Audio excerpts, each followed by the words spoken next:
temperature. Brought to you by Planet Fitness. Time to play America's favorite jackpot game. This is Powerball. Good evening, America. I'm Laura Johnson. Tonight we have another life-changing jackpot for you. It's worth an estimated $279.1 million. So get those tickets out. Let's play. That first number up is 18, followed by the number 50.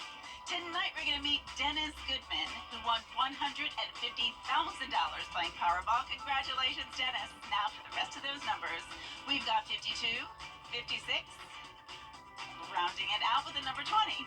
Your Powerball number tonight, good luck everyone, is 20, and your Power Play multiplier is 2. Strong to severe storms will move in early Wednesday morning, but before we get to that, we will have a warm-up tomorrow back into the 70s. Mostly cloudy skies along with high wind gusts over the next 3 days. I'll have all those details coming up. Right now on News Channel 6 at 11, dozens of wildflowers blazing through Carolinas, how local first responders are preparing. Also had a new bill to remove speeding cameras from school zones, how it may impact your student safety. And a big change is coming to multifamily developments in North Augusta. We'll have those details as News 11 starts now. Live from Television Park, this is WJBF News Channel 6 at 11.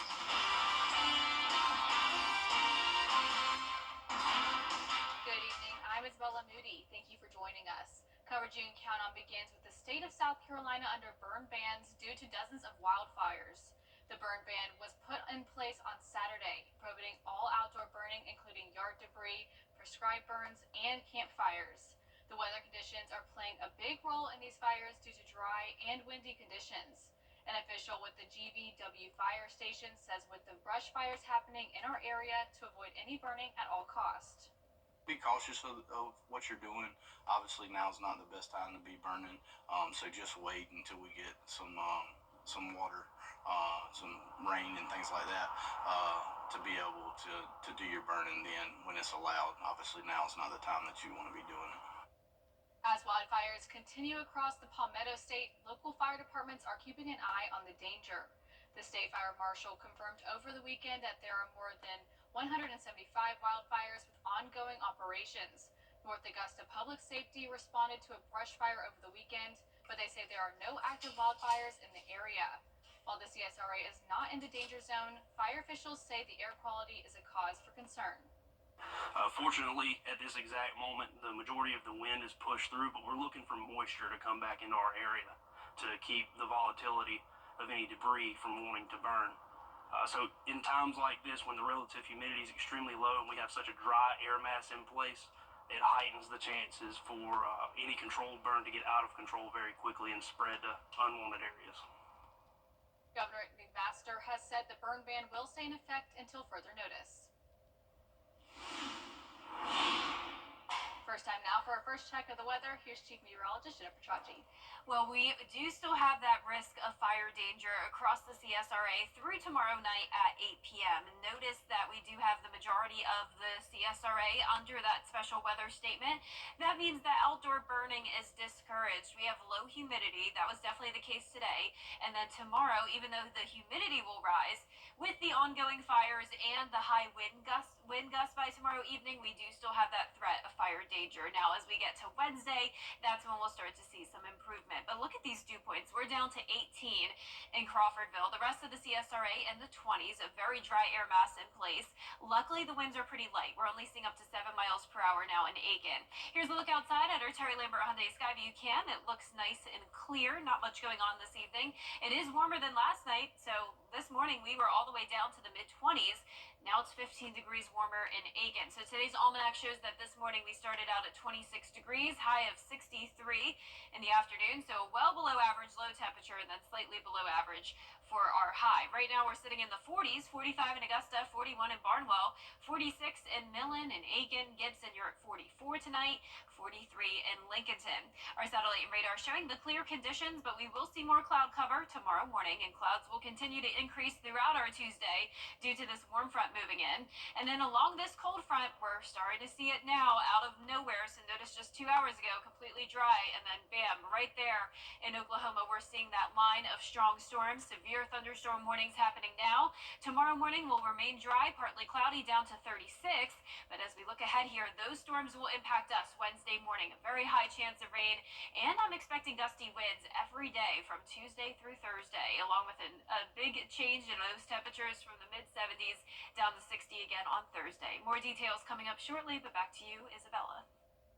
Thank you, Jenna. Tonight, the North Augusta City Council holding their second reading on Ordinance 2025-05, but the others came out worried about the traffic that these new developments could bring.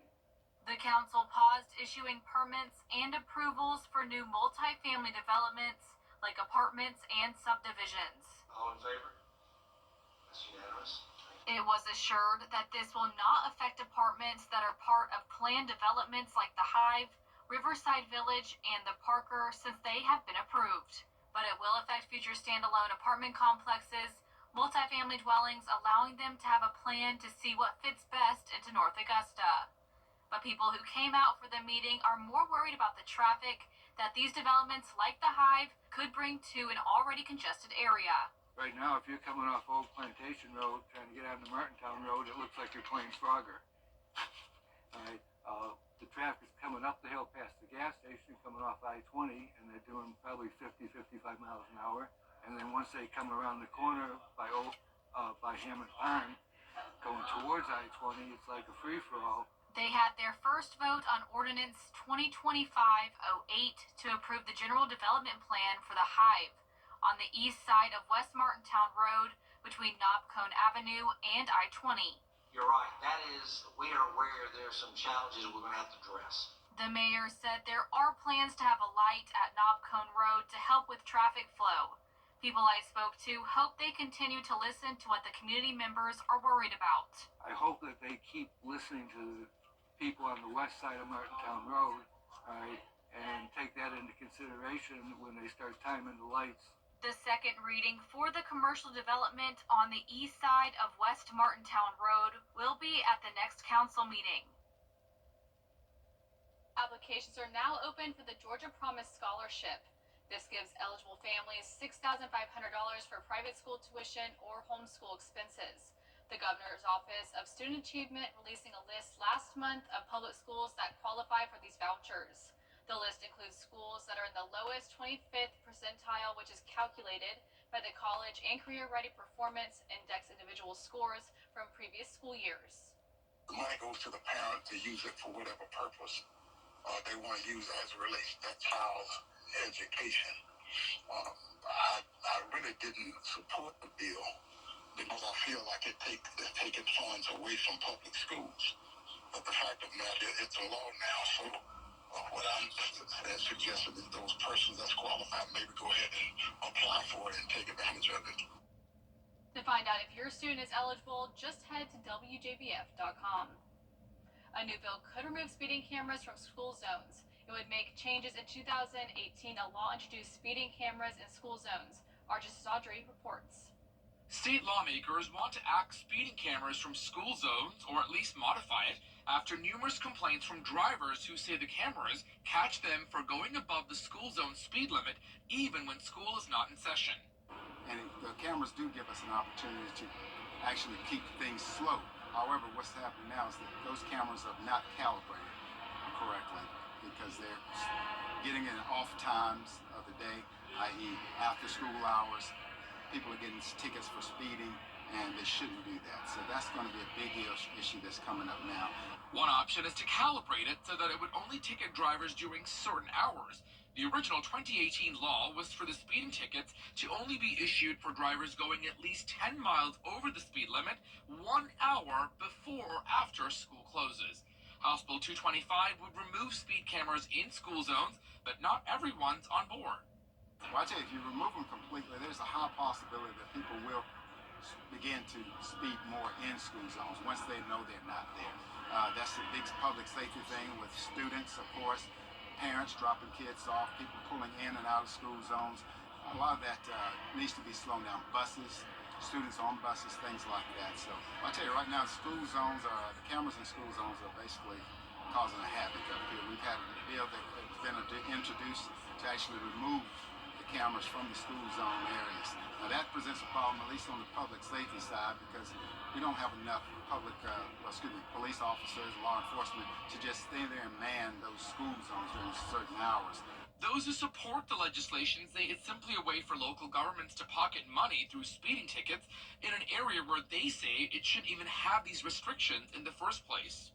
Sometimes we have to just sort of figure out where the happy medium is. Should we remove them, or should we just try to recalibrate those cameras in order so that they won't be getting ticketed in off-cycle hours? But there are public safety concerns in school zones. With kids in the area and drivers possibly being negligent behind the wheel, there's also options to have more officers brought in to man those areas.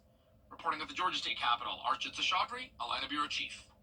Still ahead, Augusta city leaders pushing to make it easier to get around the Garden City.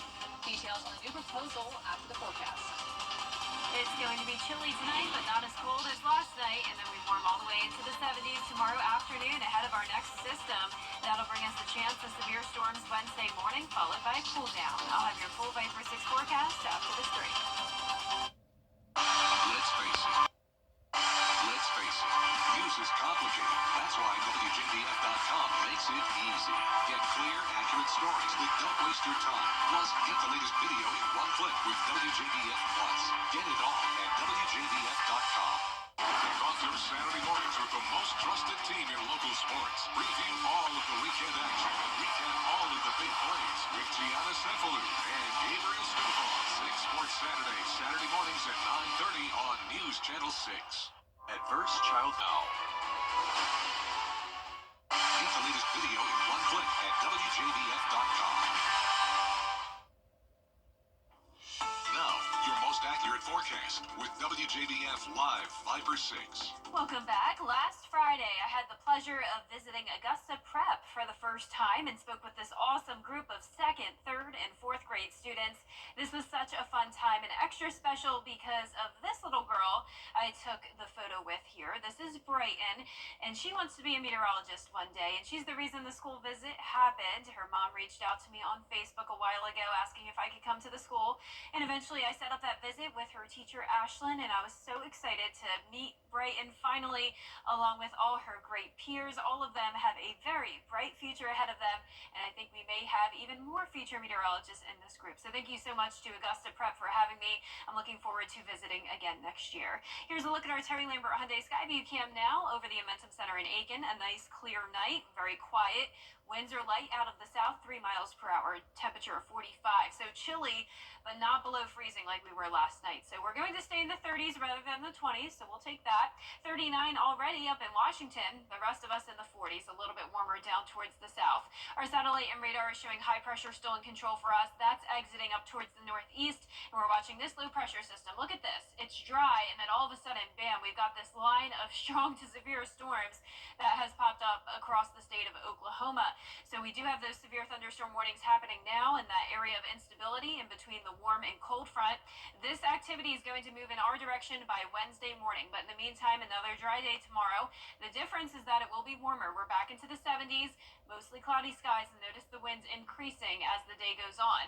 Now by tomorrow evening, we could have gusts up to 40 miles per hour as this low pressure system inches closer to our area. This is the region that we'll be watching on Tuesday for severe weather, and then it shifts off towards the east coast, impacting the CSRA by Wednesday morning. So here's our futurecast Wednesday at 2 a.m. That's when we'll see the rain move in. Between the hours of 4 a.m. to 10 a.m., that's when we'll have to watch for the severe weather potential. Now this is just a messy rain.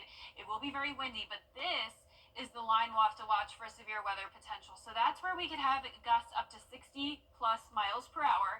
But even on the back side of that line, it's still going to be windy. So regardless of severe weather potential, the winds will be gusting up to 50 miles per hour at times, along with the heavy downpours. This is fast moving though. Check out noon on Wednesday. We're clearing out already, and that chance of severe weather is over. Slight risk from Richmond County down towards the south.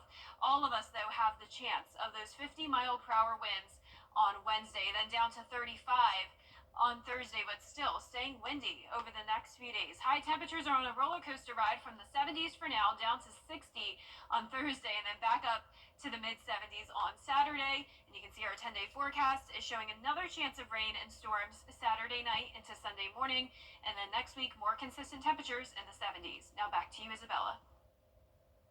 Thank you, Jenna. Street work is coming to downtown Augusta, has city leaders considering how to lessen the impact.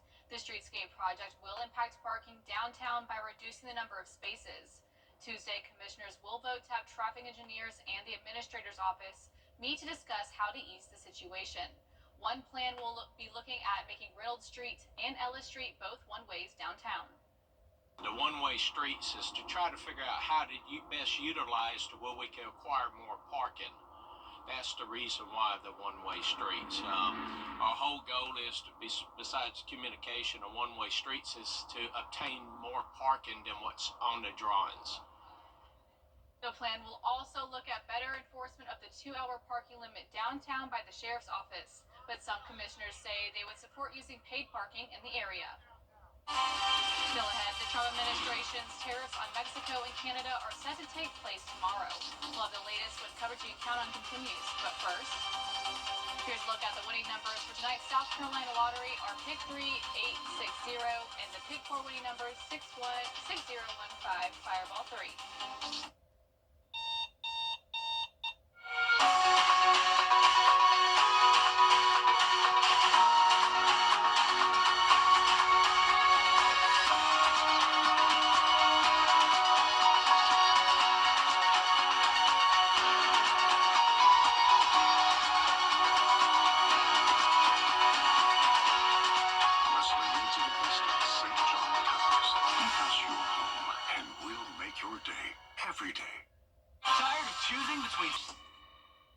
News Channel 6 presents The Giving Gown, devoted to making sure that all young women feel beautiful on prom night. Join us on Saturday, March 8th at First Baptist Church of North Augusta from 9 a.m. to noon. We'll have a large selection of prom dresses, shoes, and accessories to browse, try on, and take home for free. So don't miss this opportunity to create memories that will last a lifetime. Sponsored by Bridgestone, Aiken Regional Medical Centers, the Mike Costello Law Firm, and News Channel 6. Over the years, thousands of people have gotten their hands on one. And who knows, you could be next. Win your very own Good Morning Augusta coffee mug at WJBF.com/coffee club. Sponsored by Honda Cars of Aiken. You can't always choose the weather, but you can choose your weather app. Go with the most accurate and most trusted, the Live Viper 6 mobile app. Download it today. WJBF Sports. Filet drizzle with Bowberry glaze and sandwich between 2 warm waffles. Available for a limited time. It's bow time. Every day, ordinary people in the CSRA do extraordinary things to serve our community. Each month, News Channel 6 recognizes these outstanding volunteers with the Giving Your Best Award. Do you know an everyday hero who goes the extra mile to help others? Nominate them for the Giving Your Best Award by visiting WJBF.com and filling out the entry form. Sponsored by Science Co., Piedmont Augusta, Security Federal Bank, and News Channel 6.